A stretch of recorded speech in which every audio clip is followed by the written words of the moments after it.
The time has finally come, Bleach fans. Are you excited? Are you ready to see the big final battle between Ichigo and the Quincy leader and to see how it all concludes in an epic, explosive fashion? Well, too bad, you're not gonna get it. We have a 10-year time skip, which is going to take place in this week's penultimate chapter of Bleach. That's right, we are only one chapter away from the Bleach series concluding, which means we have a lot of shit to wrap up and not a lot of time to do it. Let me just go ahead and say that this chapter right here, chapter 685, actually has the title of A Perfect End. I think I just threw up in my mouth a little there. In no way is this truly a perfect end to the Bleach series. There are just way too many hang-ups, way too many characters we never got an opportunity to see, way too many Bankais which were never activated. Hell, they even joke about that in this week's chapter. Remember the character of Shuhei? He brags about the fact that he is a Bankai in this chapter, but nope, we're not gonna see any of that shit. In fact, you're not even gonna see Ichigo in this chapter. He's only on the very first color page, which is essentially just a big announcement saying, hey, we got 2 chapters left, and make sure to pay attention to the last chapter because there's probably going to be a big announcement.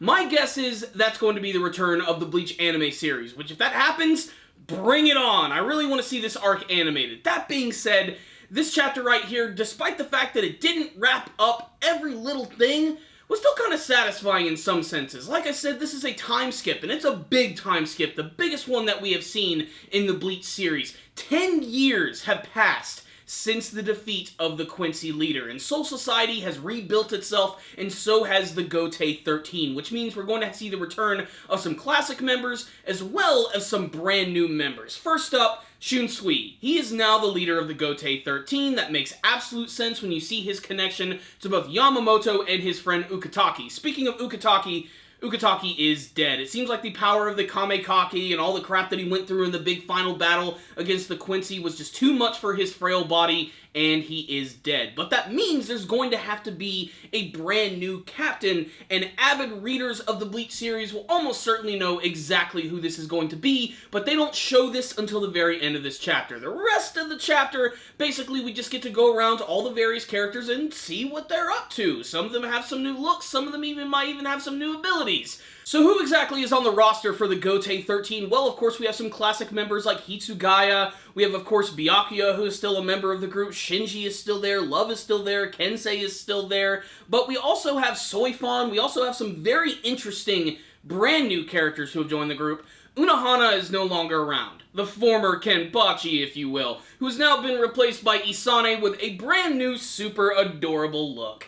Isn't that fantastic? I think the coolest member, or the newest member of the Gotei 13, has to be the character of Iba. One of the most seldom used characters from the entire series. Working directly under Komamura, this guy was awesome. Not only was he a badass, but he was one hell of a drinker. He could drink you under the table, and now he's got a big badass pompadour. And as you guys know, I love the pompadour. Who knows more about hair than a bald guy? But let's get to the real big part of this week's chapter, is when we finally get to see the return of Reggie and Rukia. It looks like Reggie is actually going to be working directly with Rukia, who is now going to be the captain of Division 13, taking over for Ukitake. This is a really big moment for the series, showing how far the character of Rukia has come. She truly is a super powerful Shinigami at this point. Now, the thing that is so strange, though, is that we don't have any big final scenes between Rukia or Ichigo or anything like that. Maybe we'll get that in the final chapter. It's kind of a mystery, and they actually do a pretty good job of building up the fact that there's going to be some sort of other surprise on the horizon. In the final panels of this week's chapter, we get to see that apparently there's this weird Reiatsu that they're sensing in the horizon, which might actually belong to the Quincy leader. My guess is this actually has something to do with Ichigo, or maybe it's even the Quincy themselves who've been reformed thanks to Oryu Ishida. There are so many theories that could come from this, but really it's just a complete mystery. And I'm guessing that the final chapter of the series is going to be dedicated to Ichigo and his friends like Chad and Orihime, characters we haven't seen in a really long time. Not to mention they have to wrap up their story too.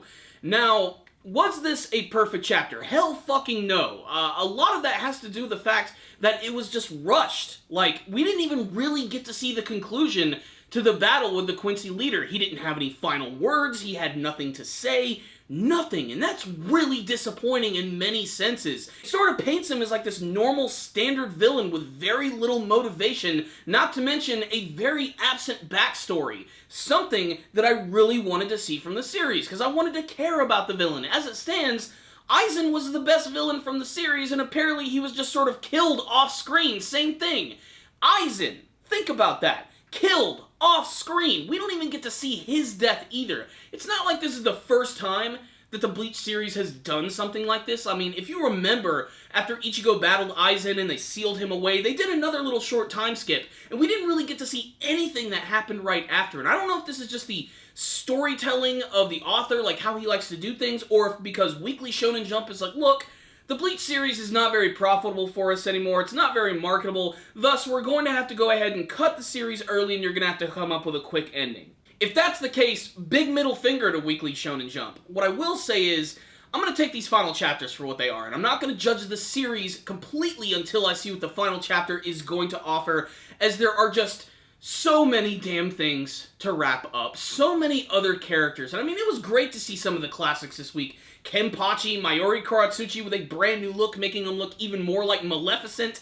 Not to mention, of course, his younger version of Nemu, who is super adorable. They have a brand new family. It's actually kind of heartwarming in some senses. But basically this whole chapter was just going around character to character as we go to see Rukia getting ready to join the Gotei 13. But there are still so many other things, like whatever happened to Kira? Remember him? He had like a huge hole blasted into his body, came back as a zombie, started fighting against the little Baro things, and then I guess he's just sort of gone now. Like, there's a lot of little moments like that in the series that we're probably never going to get answers to, and that is very dissatisfying. But still, I have to say, I had a huge smile on my face when I saw that Rukia was going to be a member of the Gotei 13. She's one of my favorite characters from the series, easily my favorite female character from the series, so it's really great to see her come so far, because next to Ichigo, she's like one of the big main characters of the series. So I'm really, really proud of her for that fact, and I just loved seeing everybody all happy again, especially after all the crazy shit that's been going on. The brand new rebuilt Soul Society looks pretty cool. It's just, this was not a perfect end. So what's the rundown on this week's chapter of Bleach? Basically, this is just a chapter dedicated to the Gotei 13, showing us where they are 10 years after the battle with the Quincy, Rukia joining the crew, as well as a few other new people joining the Gotei 13. That's about it. It's a real shame, too, because there was a lot of room for explanation and seeing things go down, and seeing some actual finality to the battle with the Quincy leader, which I think is overall just a really big disappointment that we didn't really get to see a true conclusion to that. We just have to assume that when Ichigo's Shikai cut through him, it destroyed him. Simple as that. Come up with your own impression. If they are going to do an anime version and they're going to go back and animate the final arc, I would like some expansion. Kind of like what they're doing right now with the Naruto Shippuden anime series, where they're expanding on one of the final villains of the series. Another villain who didn't get a lot of exposure in the final arcs of the series, so this would be a good opportunity to do that. And maybe, just maybe, try to actually explain some shit, which I think would honestly be really important. That being said, this is still mandatory reading for any Bleach fan, as it's got a lot of major consequences. We get to see where a lot of these characters are going, and it is exciting. I really can't wait to see what this big announcement is going to be, because as much as I do think it's the anime, there is also the very small possibility that this is going to be some sort of sequel to the Bleach series, or some sort of spin-off in some senses. But let's face it, it's probably going to be the return of the anime version. And if that's the case, I'm freaking excited for that, because the anime version of Bleach is what got me into the series in the first place. It's why I'm a fan of Bleach.